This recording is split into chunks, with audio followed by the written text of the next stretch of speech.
वक़ाल नबी सल्लल्लाहु अलैहि वसल्लम इन्नल्लाह अफ़्तरज़ अलैकुम सियामहु व सनन्तु लकुम क़ियामहु औ कमा क़ाल अलैहि सलातु व तस्लीम। मुहतरम बुज़ुर्गों और दोस्तों, दिल की गहराइयों से अल्लाह तबारक व तआला के एहसान मंद हैं और उसके शुक्रगुज़ार हैं कि उसने साल का एक बहुत लंबा अरसा गुजारने के बाद हमें एक ऐसी दहलीज़ पर लाकर खड़ा कर दिया है कि जिस दहलीज़ पर खड़े होने के लिए अल्लाह के नबी सल्लल्लाहु अलैहि वसल्लम भी 2 महीने पहले से ही अल्लाह तबारक व तआला से दुआएं मांगने लगते थे और 2 महीने पहले से ही उसके मुंतज़िर हो जाया करते थे और बारगाह खुदाबंदी में अल्लाह तबारक व तआला के दरबार में अपनी ज़बान से, मुबारक ज़बान से यूँ दुआ फरमाया करते थे, अल्लाहुम्मा बारिक लना फ़ी रजब व शाबान व बल्लिगना रमज़ान, जिसका तर्जमा यूँ है कि अल्लाह तो हमें माह रमज़ान तक पहुँचा दे। अब अल्लाह तबारक व तआला ने बहुत करीब हमें माह रमज़ान से मिला दिया है। 15 दिन से भी कम माह रमज़ान के रह गए हैं, यह हम सब की खुशकिस्मती है। लिहाजा मुनासिब ये बात है कि माह रमज़ान के मुताल्लिक़ हम चंद वो बातें आपस में उनका मुज़ाकरा कर लें जो बातें रमज़ान से पहले अल्लाह के नबी सल्लल्लाहु अलैहि वसल्लम अपने सहाबा से फरमाया करते थे या हमारे अकाबिरीन अपने दौर के लोगों से बयान किया करते थे। आज के इस मुख्तसर से वक्त में इन 15 मिनट में 2 बातें आप हजरात के सामने रखनी हैं। नंबर 1, रमज़ान का महीना हमारे सर पर है, हमें रमज़ानुल मुबारक का इस्तक़बाल करना चाहिए, एक बात। दूसरी बात, माह रमज़ानुल मुबारक ये अल्लाह तबारक व तआला हमें देता क्यों है, उसके ऊपर ये बात अर्ज़ करनी है थोड़ी सी तफसील के साथ कि माह रमज़ानुल मुबारक ये ट्रेनिंग कोर्स है, तरबियती कोर्स है। ये 2 बातें आप हजरात के सामने रखनी है। नंबर 1 कि माह रमज़ान का इस्तक़बाल हमें कैसे करना है। नंबर 2, अल्लाह तबारक व तआला की जानिब से माह रमज़ान यानी रमज़ानुल मुबारक का महीना ये तरबियती कोर्स है अपने तमाम बंदों के लिए, बिलखुसूस मुसलमानों के लिए। ये 2 बातें आप हजरात जहन में रखें, इंशाअल्लाह बात आसानी से समझ में आ जाएगी मिसालों के ज़रिए से। पहली बात,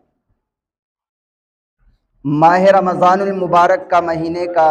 जो हमारे सर पर ये बहुत जल्द आने वाला है, सर पर सवार है,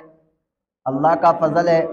तो इसका इस्तक़बाल हमें कैसे करना है। ज़ाहिर है हम दुनिया में ज़रा नज़र दौड़ाएं, दुनिया की मिसालें इसलिए देनी पड़ती हैं कुरान और हदीस को थोड़ी देर के लिए रोक कर, क्योंकि कुरान और हदीस से हमारा रिश्ता इतना मजबूत अब नहीं रहा। रिश्ता मजबूत ना होने का मतलब ये है कि हम पढ़ते पढ़ाते तो है नहीं, इतना इल्म है नहीं, बाज़ मरतबा बात बहुत बारीकी में चली जाती है, आवाम के सरों से गुजर जाती है तो वो समझ में नहीं आती। तो जिसका रिश्ता, जिसका कनेक्शन, जिसका सिलेक्शन जिस चीज़ से ज़्यादा होता है उसी चीज़ की मिसाल देकर अगर बात की जाए तो बात आसानी से समझ में आती है। इसलिए दुनियावी मिसालें दी जाती हैं, वरना कुरान और हदीस भरमार है कि किस तरह हमें इस्तक़बाल करना चाहिए। बहरहाल हम दुनियावी लेवल पर ज़रा देखें और दुनियावी सतह पर अगर गौर करें तो हम ये देखते हैं, हमें देखने में ये बात आती है कि जितना बड़ा मेहमान होता है, जितना बड़ा आदमी होता है उसी तरीके के उसके इस्तकबाल के लिए इंतज़ामात किए जाते हैं। जाहिर है हमारे घर के अंदर कोई एक मेहमान आ जाए जो आम तौर पर 8 दिन में 15 दिन में आता है या महीने में आ जाता है या बहुत से बहुत चलो साल में आ रहा होगा, साल में अगर कोई एक मर्तबा कोई एक मेहमान हमारे घर आता है तो हम उसके लिए ज़्यादा से ज़्यादा क्या करते हैं,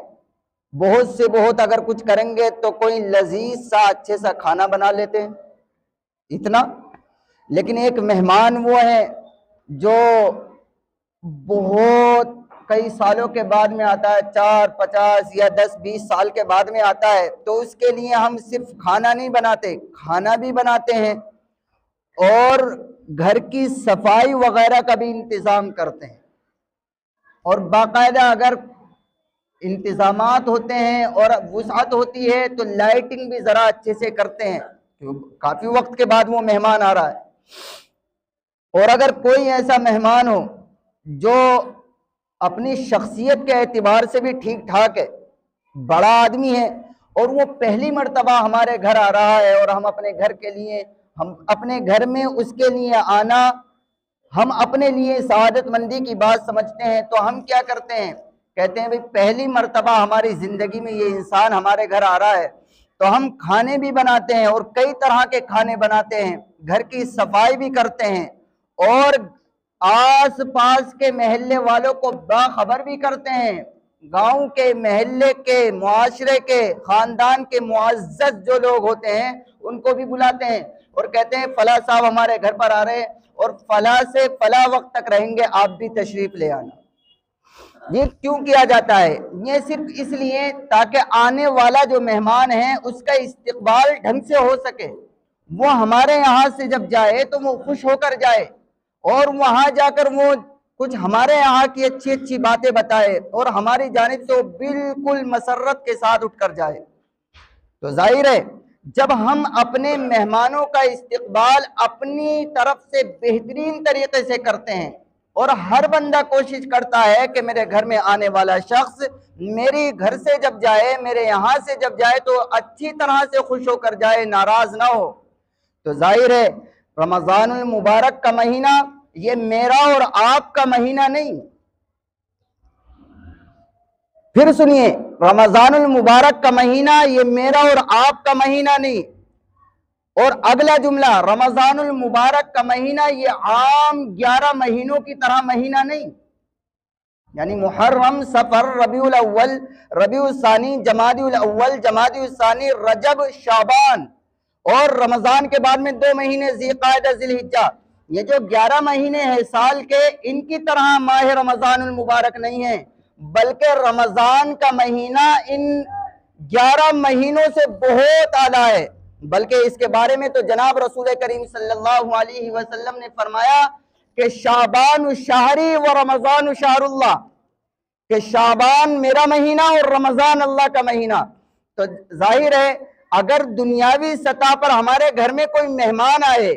और हमारा अगर वो मेहमान है तो हम उसका इस्तकबाल अपने तौर पर करते हैं, और अगर महल्ले में रहने वाले या गांव के और शहर के, कस्बे के चेयरमैन का मेहमान और वो हमारे घर पर आ जाए तो उसकी हैसियत के एतबार से अपने घर में इस्तकबाल का इंतजाम करते हैं। तो अब आप अंदाजा लगाइए कि हमारे घरों के अंदर, हमारी जिंदगी में, हमारे मुआशरे में जिस महीने की आमद है वो महीना मेरा और आपका नहीं बुजुर्गों, बल्कि वो महीना वो है जिसके बारे में अल्लाह के नबी सल्लल्लाहु अलैहि वसल्लम ने फरमाया कि वह रमजान शहरुल्लाह, रमजान अल्लाह का महीना है। तो जाहिर है जब रमजान अल्लाह का महीना है, अल्लाह का महीना हमारी जिंदगियों में आ रहा है, तो फिर इसके लिए किस तरह इस्तकबाल करना चाहिए हम सब जानते हैं। अब शायद ये दिमाग में आए कि जी इस्तकबाल में हम तो अपने मेहमान जब आते हैं तो खाने बनाते हैं, दावतें करते हैं, लाइटिंग करते हैं। और लाइटिंग क्या करें इमाम साहब, तुमने तो पिछले साल ही मना कर दिया था लाइटिंग के लिए, लगी लगाई तुरवा दी थी, तो आप इस्तकबाल करेंगे कैसे बतलाए? पहले तो हम अपने दिमाग से ये बात निकालें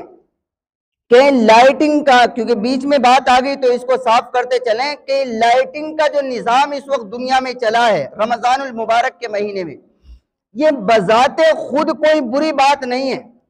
इसे तवज्जो के साथ सुनिएगा, हो सकता है गलत फहमी सुनने में हो जाए ऊंच नीच, इसलिए कह रहा हूं तवज्जो। ये बजाते खुद कोई बुरी बात नहीं है। हम बहुत सारे मौकों पर घर को सजाते हैं, अगर इसको इस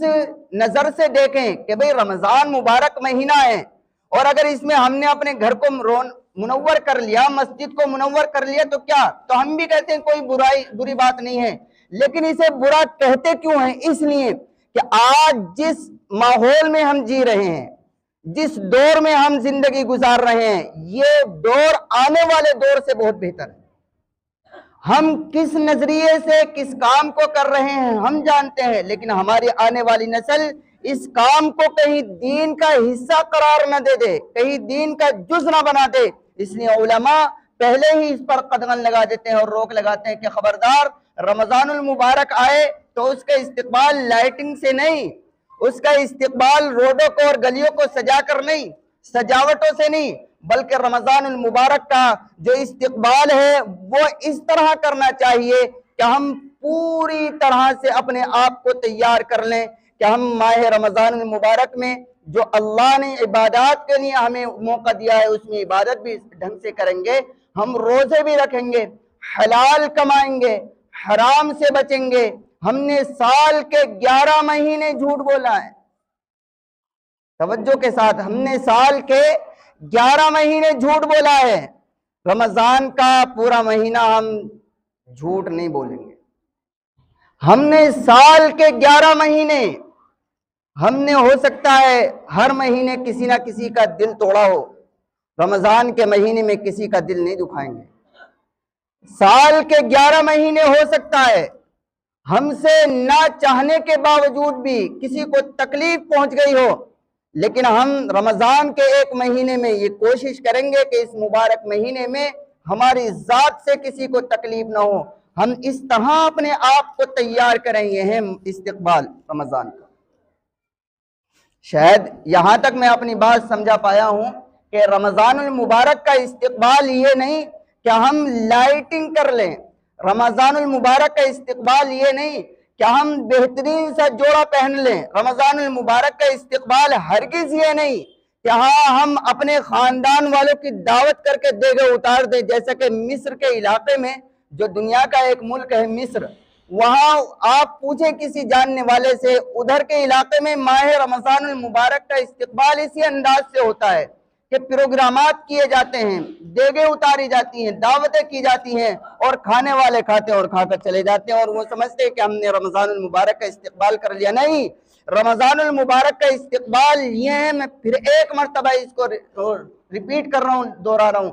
कि हम अपने आप को संवारें और हम ये कहें कि हमने साल के 11 महीनों में जिंदगी ऐसे गुजारी है जैसे हमने चाहिए। जहां चाहा झूठ बोलकर किसी का बेवकूफ बना दिया, जहां चाहा झूठ बोलकर माल कमा लिया, जहां चाहा जिसको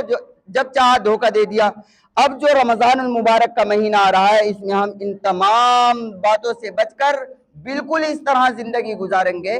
जैसे अल्लाह तबारक व तआला हमसे चाहता है। हम अपने आप को इस तरह तैयार कर लें, ये है माह रमजान का इस्तिकबाल। एक बात हमारी मुकम्मल। दूसरी बात 2 मिनट में, दूसरी बात यह है कि रमजानुल मुबारक का जो ये महीना आ रहा है, ये अल्लाह की जानिब से हमारे लिए एक कोर्स है जिसमें अल्लाह तबारक व तआला हमारी तरबियत करना चाहते हैं, जिसे कहेंगे ट्रेनिंग कोर्स। ये ट्रेनिंग कोर्स है। ट्रेनिंग कोर्स कैसे है? इसकी एक बहुत आसान सी मिसाल, जो नौजवान तबका और हमारे बुजुर्ग भी अगर कॉलेजेस, स्कूल या मदरसे की लाइन में पढ़े होंगे तो वो अच्छी तरह इस मिसाल को समझेंगे। या वैसे भी कि एक तालिब इल्म है, एक स्टूडेंट है कि वो पूरे साल जो सिलेबस उसके होते हैं, किताबें, सब्जेक्ट, उसको पढ़ता नहीं। मास्टर क्या पढ़ाता है, मैडमें क्या पढ़ाती हैं, उसे कोई लेना देना नहीं, गफलत के साथ जिंदगी गुजारता है, मोबाइल में जिंदगी गुजार रहा है। लेकिन आया इम्तिहान, अब इम्तिहान से पहले उसके सर पर भूत सवार है, तो उसकी आसानी के लिए स्कूल वाले, मदरसे वाले, वो एक कोर्स तय करते हैं और वो कहते हैं कि भाई अगर तुम्हें अपने एग्जाम में पास होना है तो देखो तुम्हें ये चीजें याद कर लेनी है। बहुत से बच्चे ट्यूशनों पर जाकर याद करते हैं और आजकल तो यूट्यूब का जमाना है, बाकायदा क्वेश्चन पेपर जो होते हैं वो तैयार कराए जाते हैं कि अगर आप इन पेपरों को हल कर लेंगे तो आप एग्जाम में पास हो जाएंगे। बिल्कुल ठीक इसी तरह समझिए कि रमजानुल मुबारक का जो ये महीना आ रहा है ये तरबियती कोर्स है एग्जाम में पास होने के लिए। हमने साल के 11 महीने मनमानी जिंदगी गुजारी है, पूरी गफलत के साथ जिंदगी गुजारी है, जैसे चाहा, जब चाहा, जिस तरह चाहा बोल दिया। क्या बोला कुछ पता नहीं, क्या खाया कुछ पता नहीं, कैसे कमाया कुछ पता नहीं, फजर छोड़ी मालूम नहीं, जोहर छोड़ी मालूम नहीं, इशा छोड़ी कोई पता नहीं। अब अल्लाह तबारक व तआला कह रहे हैं मेरे बंदो तुमने साल के 11 महीने चलो हमें भूल कर जिंदगी गुजार ली, कोई बात नहीं, अब एक महीना जरा हमारी सुन लो और आ जाओ हमारे पास। हम तुम्हारी तरबियत करना चाहते हैं, तुम्हें साफ करना चाहते हैं। साल के 11 महीने झूठ बोल बोल कर,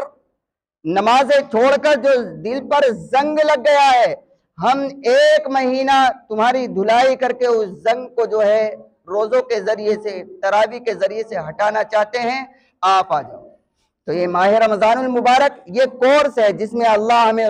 रोजा रखवाता है और रात में तरावी पढ़वाता है और बकिया तो इबादतें अपनी जगह हैं। इसलिए हम इस माह रमजानुल मुबारक का इस्तकबाल भी सही तरह से करें और अपने आप को तैयार करें, बदनी एतबार से भी और अंदरूनी एतबार से भी पूरे जज्बे के साथ। हजरत मौलाना अशरफ अली थानवी नव्वरल्लाहु मरक़दहू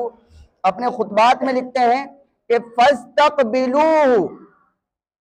कि रमजान आने वाला है, इसका इस्तकबाल करो बिशौक़ वल हैमान, जज्बे के साथ और शौक के साथ, यानी जज्बे के साथ अपने आप को तैयार करें नौजवान तबका, और ये इरादा करें कि इंशाअल्लाह हमने पूरे साल में कुरान नहीं खोला है, कुरान पर अलमारी में रखे रखे धूल जम गई, लेकिन अब क्या रमजान आएगा इंशाअल्लाह नमाजें भी पढ़ेंगे और कम अज कम कुछ नहीं तो 5 कुरान तो करेंगे, और अगर 5 बिना तो 1 तो कर लेना ही चाहिए। तो कुरान करीम पढ़ने की हम सब इरादा भी करें और इस्तकबाल करें। अल्लाह तबारक व तआला जो बातें कही गई हैं इस पर हम सबको अमल की तौफीक अता फरमाए।